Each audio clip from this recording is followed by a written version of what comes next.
Bom dia, bom dia, bom dia, a paz do Senhor Jesus. Glória a Deus por mais um dia, sejamos gratos, porque o Senhor é bom e a sua misericórdia dura para sempre. Esse é o dia que o Senhor fez, portanto nos alegremos e regozijemos nele. Hoje, dia 19 de agosto de 2026, vamos para mais um devocional, mais um Café com Palavra. Nosso devocional de hoje tem como título, Não Viva pelas Críticas. Bom dia, irmã Meirinha, paz do Senhor, glória a Deus. Não viva pelas críticas. Irmãos, as pessoas sempre vão nos criticar de alguma maneira. Alguns vão gostar, outros não. Alguns vão concordar e outros não. Então, não viva pelas críticas. Viva pelo seu propósito. Viva pelo chamado de Deus na sua vida. Olhe para Jesus. Me disse o autor dos Hebreus, olhando para ele, autor e consumador de toda a nossa fé. Aleluia! Vamos olhar para Jesus. Ele é bom. Ele é maravilhoso, bondoso, paciente. E a vontade dele é sempre a melhor para nós. Nosso devocional de hoje, chegamos no capítulo 2 de 2 Timóteo, esse capítulo, aliás, de 1 Timóteo, capítulo 2, esse capítulo aqui é polêmico demais. Mas eu não quero me prender nas polêmicas do capítulo, eu quero apenas passar o conteúdo e passar as aplicações desse capítulo para as nossas vidas. Que o Espírito Santo deu entendimento a cada um que ouvir esse vídeo, essa palavra, segundo a sua bondade e misericórdia para conosco, porque dele vem toda a sabedoria, conhecimento, e é ele quem nos dá o entendimento, nos dá uma palavra rima dentro do texto. Só o Espírito Santo tem essa capacidade. O capítulo 2, especificamente, o apóstolo Paulo orienta o jovem pastor Timóteo sobre a ordem e a postura da igreja no culto. A gente não pode ter um culto de qualquer jeito. O culto é para o Senhor, mas precisa ser com decência e ordem, para que as pessoas que ainda não alcançaram a fé que nós temos, elas sejam alcançadas pelo testemunho que a gente dá no culto, não só no culto na vida diária, mas no culto principalmente. O culto deve ser feito com organização, com decência e com ordem, porque nós somos dispenseiros da multiforme graça de Deus nas nossas vidas. E o capítulo, ele se divide em dois temas principais. Primeiro é a importância da oração por todas as pessoas e também pelas autoridades. E a instrução que Paulo dá a Timóteo sobre o comportamento tanto de homens como de mulheres no culto público, que existe uma ética. Em tudo que a gente vai fazer tem uma ética. Existe uma ética postural das profissões, existe uma ética de grupo de WhatsApp, existe uma ética na família. Tudo que a gente vai fazer tem uma conduta de ética que a gente precisa seguir. Por exemplo, num grupo de WhatsApp que você faz parte, você não pode estar mandando mensagem de madrugada, você tem que ter respeito pelos outros que estão dormindo, pelos outros que não têm a mesma disposição ou insônia que você. Então, é um tipo de ética, só para você entender. E no culto tem que ter ética, tem que ter uma ética postural no culto. E é isso que o apóstolo Paulo se dedica a ensinar a Timóteo aqui, no capítulo 2 de Timóteo, da carta de Paulo a Timóteo. E uma das coisas que a gente tem que observar aqui é que Paulo está ensinando para a igreja de Éfeso. E a gente precisa ter o conhecimento do contexto da igreja de Éfeso. Domingo nós estávamos ali na escola bíblica falando sobre isso. Éfeso era a maior cidade da Ásia Menor. Era uma espécie de capital da Ásia Menor, era Éfeso. E tinha cerca de 600 mil habitantes para a época, irmãos. É muita coisa. Era uma cidade portuária. E era a cidade onde era detentora do templo de Artemis ou Diana. Esse templo era uma das 7 maravilhas do mundo, para você ter uma ideia. A imponência, a beleza, a estrutura desse templo. E nesse templo não era só templo, lá funcionava também um banco. Lá era também um banco. E ele era regido por mulheres. As sacerdotisas do templo, todas eram mulheres. Então existia na cidade de Éfeso uma mentalidade de uma superioridade das mulheres sobre os homens. Por isso, Paulo escreve o que ele escreve aqui, porque isso estava entrando dentro da igreja do Senhor. Os costumes de Éfeso estavam dentro da igreja. A preocupação de Paulo a escrever para Timóteo, o jovem pastor que está pastoreando ali, a igreja de Éfeso, uma igreja que foi fundada, vocês lembram que eu falei sobre isso ontem, em cima de palavra. Não foi de emoção, não foi de movimento, foi de palavra. Lá teve movimento, pessoas levavam os lenços de Paulo, os aventais suados, para colocar sobre os enfermos eram curados. Lá tiveram os 7 filhos de Seva, que queriam imitar o que Paulo fazia, dizendo assim: eu te repreendo, Satanás, em nome de Jesus, a quem Paulo prega. O demônio olhou para aqueles 7 filhos de Seva, que eram filhos de um sumo sacerdote ali, e eles dizem assim: eu sei quem é Paulo, conheço muito bem quem é Jesus, mas tu quem és? E o demônio pegou e usou aquele rapaz que estava possesso e espancou os 7 filhos de Seva. E o texto bíblico diz em Atos 19 que eles fugiram nus e totalmente espancados, feridos pelo demônio. Por quê? Porque as coisas de Deus ninguém imita. Ninguém imita. Ninguém recebe dom. Assim, receba. Você não. Deus quem capacita, Deus quem escolhe, Deus quem dá. É dele, é do Senhor. E é nesse contexto que Paulo escreve essa carta a Timóteo. Para que Timóteo trouxesse esse ensino para dentro da igreja. Por quê? Porque foi uma igreja que nasceu na palavra. E agora estava sendo acometida por falsos ensinos, por falsas doutrinas e por ensinos heréticos. Os costumes do pessoal ali de Éfeso estavam entrando para dentro da igreja. Por isso a necessidade de Paulo ser tão enérgico com esse texto. Você não vê Paulo escrever em nenhum outro lugar que as mulheres têm que ficar em silêncio. Você só vê aqui. Por quê? Por causa do que estava acontecendo ali. As sacerdotisas de Artemis ou de Diana, elas se consideravam superiores a todos. E esse pensamento tomou de conta das mulheres ricas ali daquela cidade. E muitas mulheres ricas muitas dessas mulheres inclusive cultas, porque aqui nessa sociedade diferente de Israel, as mulheres tinham direito tanto de estudarem, inclusive estudarem medicina, e de estudarem também teologia. Elas tinham esse direito. Então, por conta desse direito que elas tinham, elas se consideravam superiores até mesmo a muitos homens que não tinham instrução. E esse costume, esse hábito, estava vindo para dentro da igreja.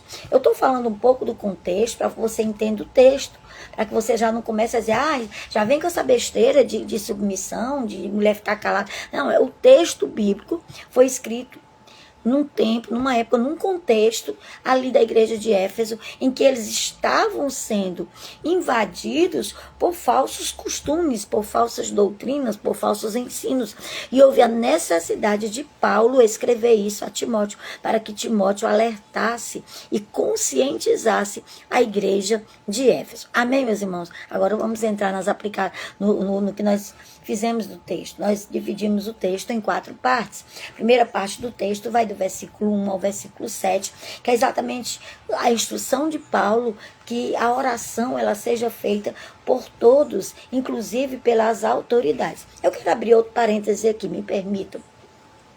Quando a Bíblia manda orar pelas autoridades constituídas, a Bíblia não está dizendo que quem está exercendo o cargo esteja ali porque Deus quer que ele esteja, porque ele é bom, ele é Deus. Não. Está dizendo que o cargo é que é de Deus. A autoridade, toda a autoridade procede de Deus, e não quem está exercendo a autoridade. Nem sempre quem está na frente de uma igreja é porque Deus quer que ele esteja lá. Ele está lá porque usurpou o cargo. E Deus permite para que o povo aprenda alguma coisa. Ou então um cargo público na presidência do país, ou exercendo um reinado. Nós vimos o filho de Gideão, que matou os 70 irmãos e se autodenominou rei, e começou a dominar sobre todos eles, e a Bíblia chama ele de espinheiro. Espinheiro. Então não é a pessoa que está no cargo, que foi instituída por Deus, não. É a autoridade que é instituída por Deus. Toda autoridade vem de Deus, não necessariamente quem está exercendo a autoridade. Por isso que a gente deve orar. A recomendação de Paulo é que a gente deve orar por todos os homens. Para quê? Para que a vontade de Deus seja estabelecida. Paulo ordena que a igreja faça súplicas, orações, intercessões e ações de graça por todos os homens. Qual a razão disso? Ele diz, que Deus deseja que todos os homens compreendam o evangelho e se tornem servos e cheguem ao pleno conhecimento da verdade. Por isso que a gente deve orar. Somente a oração pode fazer isso. Pode fazer com que os corações se voltem para Deus, reconheçam quem é o Senhor. Amém. Bom dia, irmã Neta. Bom dia, irmão Raimundinho. Glória a Deus, a paz do Senhor, meu irmão. Seja bem-vindo ao nosso devocional. Bom dia, Ana Cláudia. A paz do Senhor. Deus abençoe sua vida, em nome de Jesus. Então, por que a gente deve orar?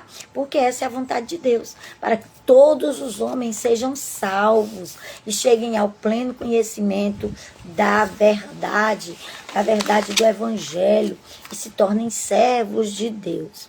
Aí ele diz também que a gente deve orar pelas autoridades. É recomendado nós orarmos pelos reis, pelos governantes, pelos prefeitos, pelos deputados, pelos senadores, pelos juízes. Para quê? Por que a gente deve orar por eles? A Bíblia diz aqui no texto de 1 Timóteo capítulo 2, que é para que a gente possa ter uma vida tranquila e pacífica, para que a gente viva em paz, para que a igreja possa continuar exercendo seu papel, porque enquanto nós estamos em uma sociedade, em um país, nós estamos dependendo de leis que são estabelecidas por ele. Deixa eu abrir aqui outro parênteses aqui, dizer uma coisa para vocês: orem ao Senhor antes de votar esse ano. Tá difícil o negócio, mas nós precisamos votar com consciência. Nós não vamos votar pela cara da pessoa, ou porque você simpatiza, não, vamos votar pelo que a pessoa defende. Lembre-se, ano que vem, o governo terá o poder, o presidente que foi eleito vai ter o poder de indicar cinco ministros do Supremo. E eles vão mandar no país totalmente. São eles que vão ter voz a partir de 2027. Então, se você não votar direito, se você não votar por quem defende os valores bíblicos, todos nós estaremos fritos. E ninguém pode nem dizer assim, não estou nem aí, porque nós estamos no mesmo país. E todos nós vamos sofrer as mesmas consequências. É só um parêntese para conscientizar você dentro desse contexto de autoridade. Porque as autoridades decidem a paz do país, a economia do país, se as igrejas ficam de portas abertas ou fechadas, se a gente pode continuar pregando o evangelho nas redes sociais ou não. São as autoridades que decidem. Então nós temos que ter muito cuidado quem nós colocamos no poder. Pense nisso, pense nisso. Então, por que essa indicação de Paulo? Porque Paulo nos lembra que só existe um mediador. Só existe um mediador, um só Deus e um só mediador entre Deus e os homens, a saber, Jesus Cristo, o homem que se entregou como resgate por todos nós. Como resgate de todos aqueles que creem no seu nome e entregam a sua vida para estar sob a sua gerência. Aleluia! O segundo ponto desse texto é o versículo 8. Paulo faz recomendações sobre o comportamento dos homens, comportamento masculinos. Ele fala que esses homens têm que ter postura na oração. Paulo deseja que os homens levantem mãos santas. Esses homens, para orarem, para exercerem autoridade na igreja, para exercerem autoridade na família, para exercerem a autoridade dada por Deus, eles precisam levantar mãos santas na oração, sem ira e sem discussões. Não é com superioridade, né? Achando que eles são melhores porque são homens ou porque estão exercendo um cargo, não. Paulo recomenda, é sem ira, sem orgulho, sem discussões. O foco de Paulo é a pureza no coração e a harmonia dentro da comunidade da fé, dentro da igreja. Tem muitos que exercem essa autoridade com altivez, com orgulho, com superioridade, achando que são melhores que os outros e não são. é apenas um cargo. E Deus coloca, Deus tira. Daniel diz que Deus institui reis e abate reis. Deus coloca e Deus tira. Deus dá e Deus toma de volta. Porque Deus tem todo o poder. Aleluia. Glória a Deus. Bom dia, irmã Yolanda. Bom dia, irmã Miriam. Deus abençoe. Bom dia, evangelista Pinheiro Carvalho. Deus te abençoe, pastor. Paz do Senhor Jesus. Glória a Deus. Terceira parte do texto vai do versículo 9 ao versículo de número 15. É exatamente, Paulo leva mais tempo para falar sobre o comportamento das mulheres. Lembra do contexto que eu falei da igreja de Éfeso? Onde ela estava instituída? Era onde havia o templo de Artemis ou de Diana. Então é nesse contexto que Paulo agora passa a ensinar o que ele ensina aqui. Primeiro, ele fala sobre modéstia no vestuário. Por quê? As sacerdotissas andavam com roupas que chamavam muita atenção, roupas muito luxuosas, muito cheias de pedras, de ouro, de pérolas. O cabelo era arrumado de uma forma muito chamativa, que chamava muita atenção. Aí Paulo agora vai ensinar as santas mulheres do Senhor. Ele não está ensinando aqui a pessoas do mundo, ele está ensinando a mulheres santas que dedicam a sua vida ao Senhor, que têm como objetivo cultuarem a Deus com as suas vestes, com o seu corpo. O apóstolo Paulo diz: tudo que há em mim glorifique ao Senhor. Então, tudo que há em nós deve glorificar a Deus. E ele começa falando disso, da modéstia e dos vestuários daquelas mulheres. Ele instrui aquelas mulheres a se vestirem com modéstia, com decência, com bom senso, porque dependendo da roupa, minhas amadas irmãs, que nós mulheres escolhemos para ir para a igreja, nós podemos tirar a distração do povo no culto. Nós podemos, em vez do povo estar lá, os homens adorando a Deus, estão olhando para algumas roupas de certas mulheres na igreja. Então Paulo recomenda que haja modéstia, que haja decência e que haja bom senso. O apóstolo enfatiza que a verdadeira beleza de uma mulher não deve ser por causa do penteado, não deve ser por causa das roupas chamativas, ou do ouro, ou das pérolas, ou de roupas caras, mas de boas obras. Paulo não está proibindo, se você tem condições de comprar roupas caras, de usar joias, de ajeitar seu cabelo, ele não está proibindo isso. Ele está dizendo que isso não deve ser o seu foco. O seu principal objetivo não deve ser esse, mas deve ser boas obras. Ser transformada pelo fruto do Espírito Santo de Deus e apresentar ao Senhor com modéstia, com bom senso e com honra. Aí ele fala também das atitudes do aprendizado. Esse versículo aqui é polêmico demais, o versículo de número 11. Paulo diz: a mulher aprende em silêncio, com toda submissão. Aqui Paulo orienta que as mulheres aprendam em silêncio. O silêncio aqui, irmãos, não é o silêncio de não falar. Eu até anotei aqui para mim não me esquecer. A palavra que Paulo usa aqui no original é eixichia. Essa palavra significa tranquilidade, paz e ordem. Ela não significa não falar. Ela significa tranquilidade, paz e ordem. Significa aprender sem causar tumulto. Por quê? Porque as mulheres estavam, essas mulheres aqui dessa igreja de Éfeso, não é de toda, é tanto que Paulo só fala isso aqui para Timóteo, que era pastor da igreja de Éfeso, para ele ensinar. Por quê? Porque essas mulheres aqui, é tanto que também lá em Efésios 6, Paulo fala também sobre a submissão. Por quê? Porque essas mulheres, elas eram acostumadas, Efésios 5, aliás, elas eram acostumadas a mandarem, a exercerem a autoridade, tirando um princípio bíblico. Elas diziam, influenciadas pelas sacerdotisas de Artemis, que quem foi criado foi a mulher foi criada primeiro, que ela foi criada por Artemis primeiro, e elas é quem mandavam.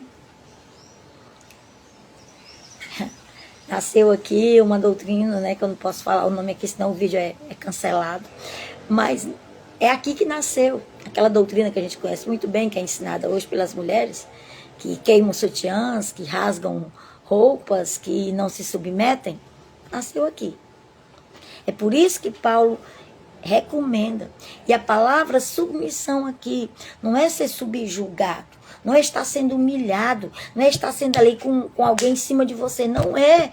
A palavra submissão que ele usa é hipotage, que tem o significado de alinhar-se voluntariamente sob uma liderança ou estrutura de ordem. É um princípio associado ao respeito mútuo. O homem respeita a mulher e a mulher respeita o homem dentro do ambiente cristão. É isso que Paulo está ensinando. Paulo não está dizendo a essas mulheres que elas não podem falar. Não é isso. Ele está dizendo que ali dentro da igreja elas deviam se manter em ordem, aprenderem, estarem ali para aprenderem, junto com todos os que ali também estavam. Aí ele recomenda também o ensino e a liderança. Esse aqui tem muito pastor que se apropria de uma palavra que foi escrita para a igreja de Éfeso para dizer que mulher não pode pregar, que mulher não pode ensinar, que mulher não pode ser pastora. É a boca de muita gente aí. Teve um aí outro dia que estava dizendo que mulher não pode dar pitaco, que o que mulher fala é pitaco. Diz que a esposa dele não tem o direito de falar. E eu sei porque eu conheço. Realmente não tem. Não quer dizer que isso seja uma ordem para todo mundo. Não é isso que o apóstolo Paulo está ensinando. Ele ensina, o texto ele registra uma restrição para essas mulheres aqui, porque essas mulheres ricas estavam se apropriando do púlpito indevidamente, sem ter qualificações para o ensino, porque se achavam maiores por causa da influência da deusa Artemis que elas tinham na vida delas, influência das sacerdotisas do templo. É por isso que o apóstolo Paulo diz que é melhor que a mulher não ensine nem exerça autoridade sobre o homem, instruindo a permanecer em silêncio. O contexto é exatamente esse que eu falei para vocês. É o contexto da igreja de Éfeso. A palavra que Paulo usa ali, essa, só é usada única vez na Bíblia nesse texto de Paulo. A palavra é autentai. Essa palavra, ela só foi usada uma vez, é uma palavra raríssima, até naquele contexto ali, até naquela época. E ela só é usada uma vez em toda a Bíblia. Ela não é uma palavra comum para a autoridade governamental saudável, mas ela significa, ela carrega um tom negativo de domínio, de dominar, de usurpar a autoridade, de controlar de forma agressiva ou até cometer violência. Então era isso que estava acontecendo ali. Essas mulheres ricas, elas subjugavam, elas tomavam o direito, elas diziam, não, nós somos ricas, nós sustentamos a igreja e nós vamos falar. É por isso que houve esse comportamento enérgico por parte do apóstolo Paulo em instruir Timóteo, para que Timóteo tomasse as rédeas da igreja. Senão daqui a pouco, irmãos, a igreja ia virar uma bagunça e a igreja ia se perder dentro do que a igreja foi estabelecida para ter. A igreja precisa ter decência e ordem. O culto ao Senhor deve ser um culto organizado, com ordem, com decência. Então é dentro desse contexto que Paulo ensina. Paulo não está dizendo aqui que em todo lugar uma mulher não pode ser uma pregadora, uma professora, até mesmo uma mestra, ou até mesmo uma pastora, se assim Deus tiver esse chamado na vida desta mulher.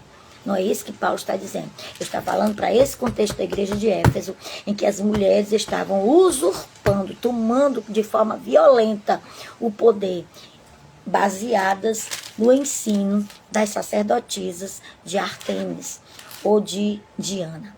Então, espero que fique bem claro para as irmãs. Nem se sintam humilhadas, nem diminuídas, e nem os homens se sintam sendo superiores ou que detêm de toda a autoridade. Não é isso que Paulo está ensinando. Nesse contexto, Paulo diz para as mulheres aprenderem, para permanecerem em silêncio dentro ali da ordem do culto, para que elas não usurpassem a autoridade que havia sido dada àqueles irmãos, àqueles pastores, àqueles líderes ali naquele lugar. Amém, meus irmãos? Esse é o capítulo 2 de 1 Timóteo. Capítulo polêmico demais, mas que o Senhor dê discernimento, entendimento a cada um de nós, para entendermos. Eu sempre digo, quem me conhece, quem anda comigo, já me ouviu dizer isso muitas vezes. Sempre que a gente lê a Bíblia, tem que ser texto e contexto para não virar pretexto. Então o contexto é esse, o texto é esse. Ninguém tem pretexto para fazer o errado. Então todos nós fomos instruídos na verdade. Então ninguém pode, nem o homem e nem a mulher, nem o homem exercer uma autoridade de forma dominadora, de forma opressora ou superior, e nem a mulher querer usurpar aquilo que não foi lhe entregue no ambiente de culto. Amém, minhas irmãs? Glória a Deus, meus irmãos. Deus abençoe. E as aplicações desse capítulo, desse capítulo 2 de 1 Timóteo, primeiro é que a gente aprende com esse capítulo, que a gente deve aplicar para a nossa vida, a prioridade é a abrangência da oração. A oração, deve ser abrangente. A gente não deve orar só pelo nosso cercadinho, só pela nossa casa, só pelos nossos filhos, pelo nosso marido. A gente tem sim que orar por eles, mas a gente deve orar também pela sociedade, pelo país, pelas autoridades que estão exercendo poder, mesmo que a gente não concorde com elas, para que o Senhor mude o coração, transforme, traga o bom senso, traga a realidade que a Bíblia deseja para as nossas vidas através da vida desses homens que exercem autoridade. Também a gente deve orar para que haja uma paz pública, orar para que... Irmãos, eu estava ouvindo um pregador ontem pregando, um pregador que eu gosto muito, é o pastor Mac Lemos, gosto muito dele. E ele pregando, eu escutando uma palavra dele, que eu gosto de ficar fazendo as coisas de casa, e eu boto uma mensagem para me ficar ouvindo, eu gosto muito de ouvir. E eu estava ouvindo ele pregando, e ele estava dizendo, irmãos, nós somos 50 milhões de evangélicos no Brasil. O último censo diz que nós somos 50 milhões de evangélicos no Brasil. No entanto, no Brasil, a corrupção não diminuiu, a criminalidade não diminuiu, as drogas não diminuíram, o roubo não diminuiu. O que nós estamos fazendo? É bom nós refletirmos sobre isso. Ele estava falando ontem sobre 50 milhões de evangélicos. Aí ele estava dizendo que a igreja inchou, mas não cresceu. Porque quando se cresce na graça e no conhecimento. Sabe por que não muda? Porque não vive a palavra. Vive usos e costumes. Vive doutrinas feitas por mãos de homens. Por isso que não há mudança na sociedade. Por isso que as pessoas não percebem que existe esse tanto de crente no país e o país continua do mesmo jeito. Se tem desse tanto de crente, vocês acham que não tem crente em todo canto? Tem crente na política, tem crente em todas as coisas, como médico, como advogado, como engenheiro, como militar. No entanto, cadê as mudanças? Cadê as mudanças na sociedade estabelecidas por esses crentes? Sabe por que não tem? Porque não tem mudança de vida. Tem nome de crente, mas não vive o que a palavra manda viver. Se vivesse, irmãos, nós percebíamos as mudanças no nosso bairro, na nossa rua, onde nós estamos inseridos. Me desculpem, mas essa é uma realidade. Então nós temos que buscar a paz pública, orar, não só orar, mas viver uma vida digna, para que os outros vejam em nós e queiram copiar, queiram repetir, queiram fazer a mesma coisa. Devemos ter um foco evangelístico, não é a minha igreja, porque é para encher, não, irmãos, para povoar o céu. Ninguém está povoando denominação, instituição é coisa de homens. Nós estamos povoando é o céu. Então ganhe almas para Jesus. Não ganhe almas para denominação. Se não for da minha igreja, não está... Irmão, pelo amor de Deus, em nome de Jesus, deixa o Espírito Santo trabalhar na sua vida. Abrir o seu entendimento. O nosso foco deve ser evangelizar, salvar vidas, ganhar almas para o reino de Deus. Se não quiser se congregar na nossa igreja, procura outro canto para congregar. Mas vá servir o Senhor. Nós não podemos pensar em curral. Nós temos que pensar no campo inteiro e não no curral. Prender ali as ovelhas dentro de um curral, sair daqui é ladrão de ovelhas. Irmãos, em nome de Jesus, vamos abrir o nosso entendimento. Vamos deixar o Espírito Santo agir na nossa vida, em nome de Jesus. A segunda aplicação desse texto é a postura na comunidade.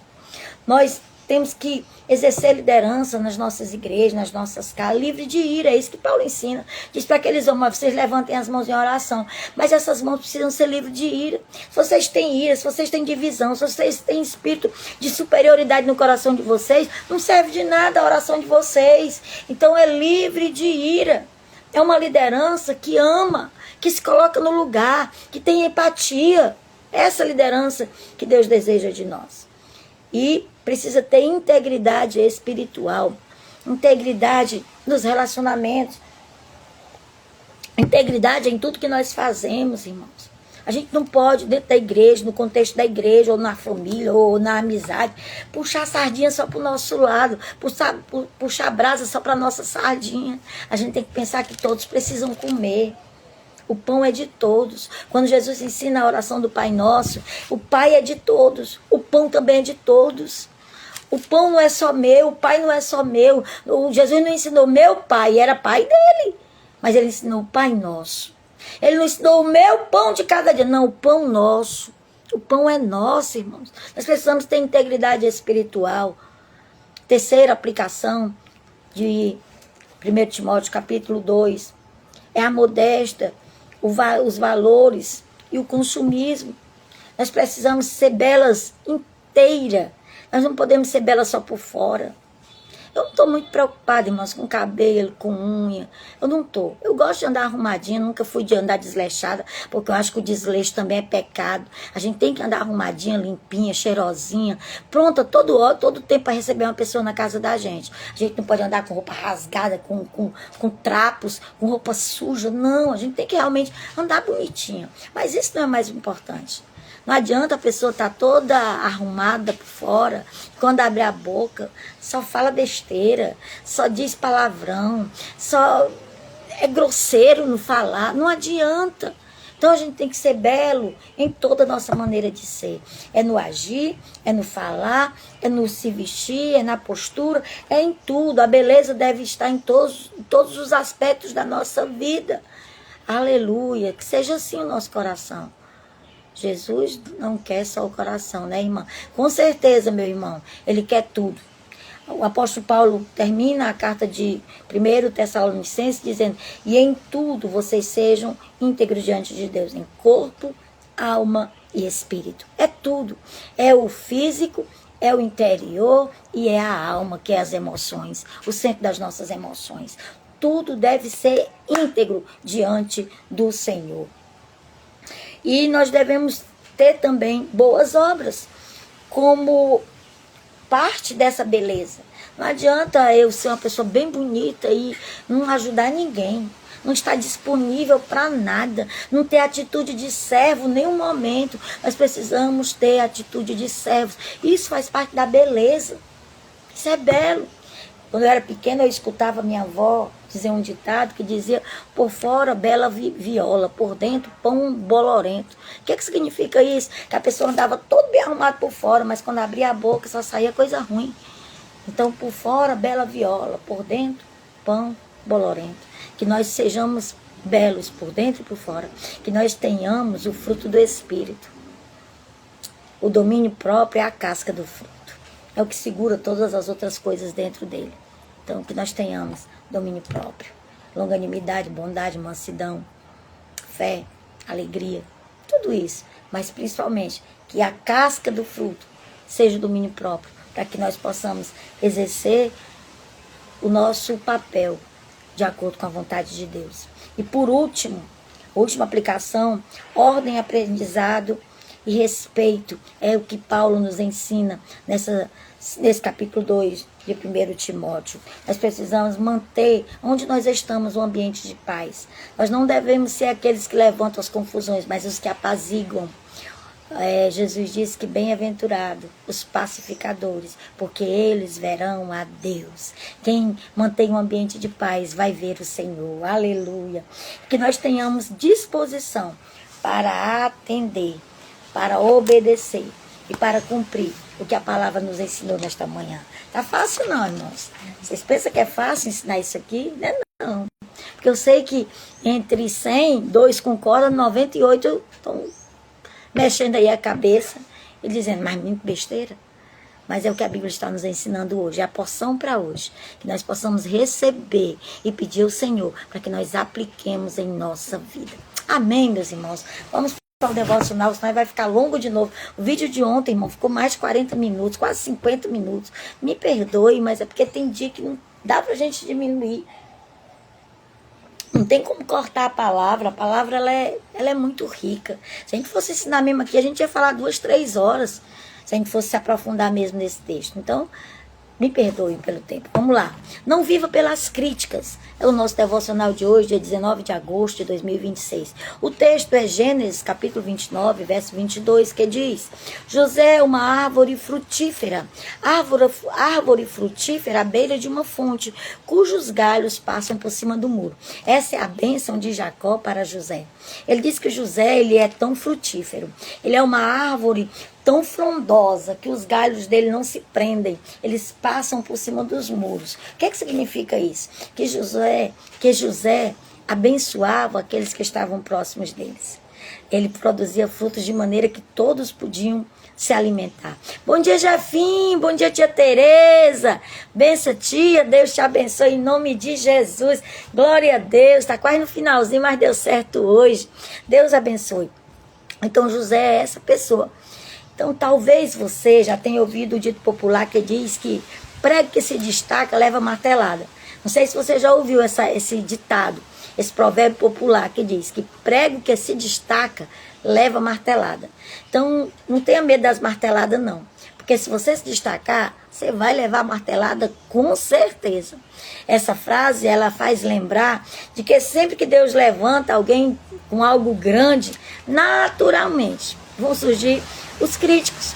As críticas vão aparecer com certeza. Então não tenha medo dessas críticas. Algumas dessas críticas são realmente construtivas, são boas. A gente medita sobre elas, melhora em algumas coisas, mas tem outras que buscam somente destruir e desestimular. Então é necessário que nós tenhamos discernimento. É necessário que nós tenhamos maturidade para saber diferenciar e não permitir que as palavras negativas dos outros ganhem lugar no nosso coração. Sempre carregue 2 sacos com você, um com fundo e outro sem fundo. O que tem fundo, você coloca as coisas boas, leva para a sua vida, mas o que não tem fundo, você bota lá e deixa passar direto, deixa no mesmo lugar onde você ouviu. Não leva para a sua vida, não traz para a sua existência. A vida de José, ela nos mostra essa realidade. José, ele enfrentou oposição dentro da própria casa.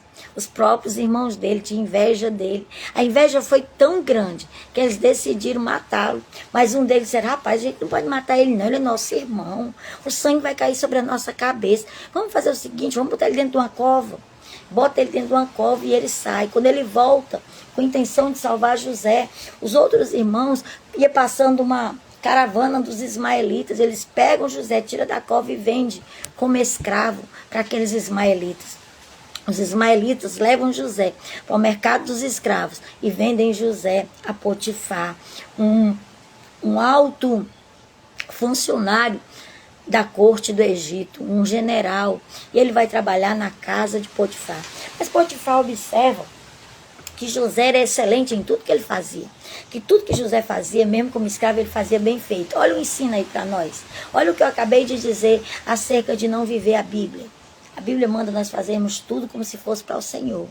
E às vezes a gente faz de qualquer jeito. Então, se você recebeu uma encomenda de algo que você faz com as suas mãos, ou mesmo na sua casa, você vai fazer uma comida, você vai limpar, faça com excelência. Ou há um trabalho na igreja, faça com excelência, faça o melhor, faça como José. Deus vai ver, Deus vai mandar a recompensa. A vida de José, ela nos mostra essa realidade. Sem saber quão grande era o propósito de Deus na vida dele. Ele enfrentou a inveja dos irmãos, o ódio da própria família. Mas isso não foi motivo para José desistir daquilo que Deus tinha na vida dele. Pelo contrário, cada dia ele se tornou mais excelente. Cada dia ele fazia as coisas com mais amor, com mais excelência. A história nos conta que José, ainda muito jovem, como eu disse, foi vendido como escravo, por 20 peças de prata pelos seus irmãos, para uma companhia de mercadores ismaelitas. Aí ele chega na casa de Potifar, e lá ele vai trabalhar e ele faz tudo do melhor. Potifar vê que ele é excelente em tudo que ele fazia e coloca ele como mordomo da sua casa, dá autoridade a ele para liderar sobre tudo. Só que a mulher de Potifar olha para José e ela vê alguém que poderia satisfazer os seus desejos. E ela se apaixona por José. E ela começa a investir contra José. Todos os dias. O texto diz que foi muito tempo. Ela investiu dando em cima de José. José resistindo, porque ele queria honrar primeiro a Deus, segundo o seu chefe, o seu patrão, o seu senhor. E ele resiste até que um dia, José vem resolver as coisas de casa. Nesse dia não tem nenhum servo na casa, não tem nenhum um soldado, não tem nenhum escravo na casa. Essa mulher se aproveita e quer forçar José a dormir com ela. Como José resiste, foge, ela fica com a capa de José nas mãos. E ela começa a gritar e diz que José queria violentá-la. Quando o marido dela chega, ela diz: olha, tu colocou esse hebreu aqui dentro para me desonrar. Ele tentou me forçar a dormir com ele. O homem, sem saber o que fizesse, por mais que gostasse de José, que se beneficiasse do bom trabalho de José, da administração de José na sua casa, ele poderia ter matado José, mas pelo amor que ele tinha a José, ele coloca José no cárcere. José é injustiçado e ele vai para a prisão. E na prisão ele passa 7 anos, irmãos. Não foram 7 dias da vida de José, foram 7 anos em uma prisão, por uma calúnia, por uma injustiça. Mas José continuava crendo que Deus tinha um propósito na vida dele. Aleluia! Embora ele tenha passado por todos esses sofrimentos, José permaneceu focado, confiante que Deus tinha um projeto, um plano para a sua vida, um propósito. Anos depois, por perseverar, Deus honrou José. Naquela prisão, José conhece 2 homens. E eles têm, na prisão, José se destaca. E ele é colocado como chefe pelo o carcereiro. E ele ali administra aquela prisão, organiza tudo, porque José era excelente em tudo que fazia. E a Bíblia diz que tudo que José fazia, Deus estava com ele. E ele começa a administrar aquela prisão. E ali naquela prisão, 2 homens que estavam presos têm um sonho. E ninguém consegue interpretar o sonho. E o carcereiro diz: olha, aqui na prisão tem José. José, aquele hebreu, ele tem o poder dos deuses. E ele sabe discernir os sonhos e as visões. Deus dele dá para ele o entendimento e o discernimento. Aí os 2 homens contam o sonho para José. José olha para os 2 homens e diz: olha, é o seguinte, o teu sonho, tu vai ser restituído lá e tu vai voltar a ser copeiro do rei. Aí olha para o padeiro e diz: o teu sonho, tu vai ser levado pelo rei, mas tu vai ser enforcado. Do jeito que José disse, se cumpriu. Aí José só pede uma coisa àqueles homens: quando vocês estiverem diante de Faraó, lembrem-se de mim. Porém, aqueles homens esquecem. Do jeito que José disse, aconteceu. O padeiro foi enforcado e o copeiro foi restituído ao seu cargo de servir o vinho do rei. Mas ele se esquece de José. Passam mais 2 anos. 2 anos. Faraó tem um sonho. Ninguém consegue interpretar o sonho de Faraó. Ninguém consegue dizer o que Faraó sonhou. Aí aquele copeiro se lembra de José. Quando Deus viu que aquele homem não ia se lembrar, Deus mandou um sonho para Faraó. Porque Deus tem o controle de todas as coisas. O coração do rei, irmãos, continua nas mãos do Senhor. Aleluia! E aí Faraó tem um sonho. E mandam chamar José. José já se arruma, porque José sabe no seu coração que Deus vai cumprir o propósito. José esteve sempre focado. José sabia que Deus iria cumprir o propósito. Deus o honrou. E ele é chamado à presença de Faraó. E ele já corta o cabelo, faz a barba e veste uma roupa limpa. E ele vai diante de Faraó, Faraó conta o sonho, José dá a interpretação, Faraó fica impressionado. José diz para ele: coloca alguém, levanta alguém aqui no Egito, que administre, para que no tempo de fome vocês não venham a perecer. Aí Faraó diz: quem em todo o Egito tem a sabedoria que tu tens, a sabedoria dos deuses está sobre ti. Coloca José como governador do Egito. E diz para todos que estão ali, dá o seu anel para ele, e diz para todos: olha, debaixo de mim no Egito apenas José. Ele está sobre todos vocês. Ele é autoridade sobre todos vocês. Apenas eu estou acima dele. O resto tudo está debaixo da autoridade de José. Deus honrou o José, tornando-o o segundo homem mais poderoso e importante de todo o Egito, porque Deus cumpre os seus propósitos, apesar das críticas, apesar da inveja, apesar do disse-me-disse, apesar de ser cancelado, apesar das pessoas não darem oportunidade, Deus vai cumprir. Porque Deus não é homem para que minta, nem filho do homem para que se arrependa. O que ele diz, ele cumpre. Saiba que assim como José, é necessário permanecer no propósito de Deus para viver as promessas dele. Talvez tudo ao seu redor tenha feito você desanimar e até pensar em desistir. Mas não se preocupe, se você decidir caminhar com Deus, e se ele tem promessas na sua vida, ele é fiel para cumprir cada uma dessas promessas. Persevere. Por mais que o processo seja difícil, ele sempre lhe tornará melhor e mais forte para quando chegar a hora você exercer aquilo que ele tem para a sua vida. Então continue firme. Você está cansado? Pare, descanse, mas não desista. Deus está no controle. Ele continua no controle. E ele vai lhe levar ao centro da sua vontade. Vai cumprir o propósito dele na sua vida, em nome de Jesus. Amém, meus irmãos? A frase de hoje é: os críticos serão espectadores das bênçãos de Deus em nossa vida. Aleluia! E a palavra de hoje é perseverança. Continue crendo. Continue crendo. Tem uma canção, não sei quem é que canta, mas tem uma canção que diz assim: continue crendo, quem viver vai vendo, vai chegar a tua bênção, vai chegar a tua bênção. Então vai chegar, continue crendo. Quem viver vai ver o que Deus vai fazer na sua vida. Em nome de Jesus. Deixa eu orar para a gente concluir. Já está longo demais o vídeo. Senhor amado, eu quero te agradecer por mais uma palavra. Senhor, obrigado, porque tu tens nos dado o entendimento da tua palavra, Senhor, para que nós não sejamos massa de manobra, para que nós não sejamos levados por uma multidão de cegos, sendo guiados por outros cegos, como tu disseste ali no Novo Testamento. Que nós possamos ter a autoridade da tua palavra, visão e entendimento da mesma, para que possamos ensinar os teus caminhos àqueles que ainda não conhecem, levar o conhecimento da tua palavra para aqueles que querem viver debaixo da tua graça, debaixo da tua mão poderosa e crescerem na graça e no conhecimento, Senhor. Em nome de Jesus, continua conosco. Eu te peço uma bênção especial sobre a vida de cada um dos teus servos. Cumpre o propósito. Ó Senhor, cumpre cada promessa que tu tem na vida de cada um deles, em nome de Jesus. E que cada um possa perseverar na graça, possa perseverar na espera, sabendo que o que prometeu é fiel para cumprir. Em nome de Jesus eu oro e agradeço. Amém. Amém, meus irmãos. A paz do Senhor. Beijo no coração de vocês.